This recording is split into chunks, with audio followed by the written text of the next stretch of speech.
نگو نمیام امید زربانه نه ایشون موقع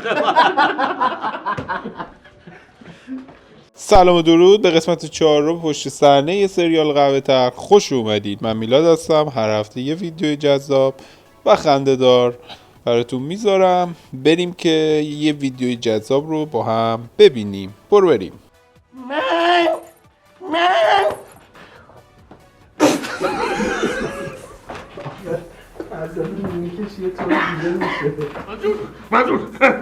منظور همون هدفه؟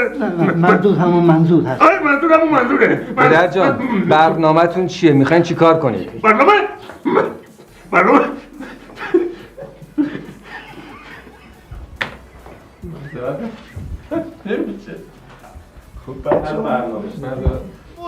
موسوزه برای قربان کمکتون. نه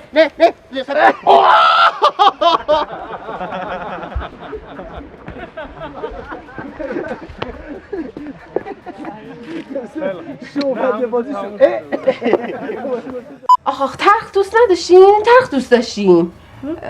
نه مشکلی نیست، همین رو میخوریم. فلامکی دیروز بین ساعت 10 تا 11 کدوم گوری بودی؟ من ایده ساعت مگه تو وجدان نداری پیرمرد؟ به جوونی حالا یه فوق نکردی. چرا چرت و پرت میگی پیرمرد؟ مگه تو وجدان نداری؟ وجدان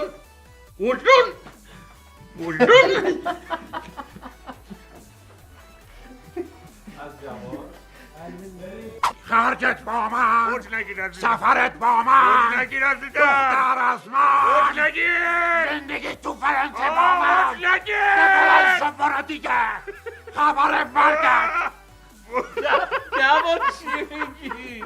داره میخنده اون وسط.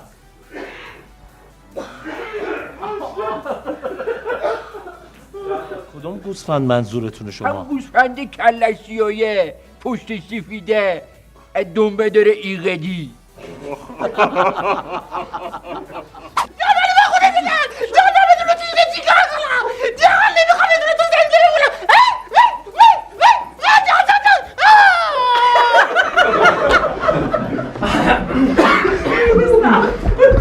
من همین پیش پای شما داشتم به دامبول جان میگفتم که قبله عالم بر اثر ضربه واردی با گلدان نه دیگه چه کسی بیدارش کند، چه کسی بخواباند ایشان را.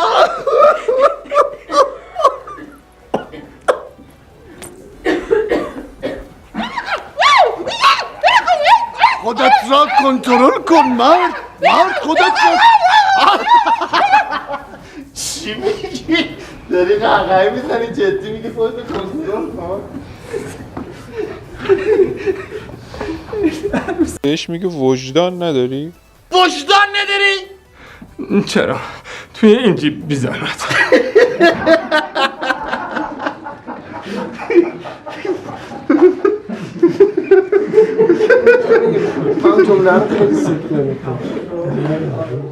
مرسی که تا انتهای ویدیو با ما همراه بودید. برای دریافت ویدیوهای بیشتر میتونید از طریق پلیلیست سریال قهوه تلخ رو انتخاب کنید و تمامی ویدیوها رو ببینید.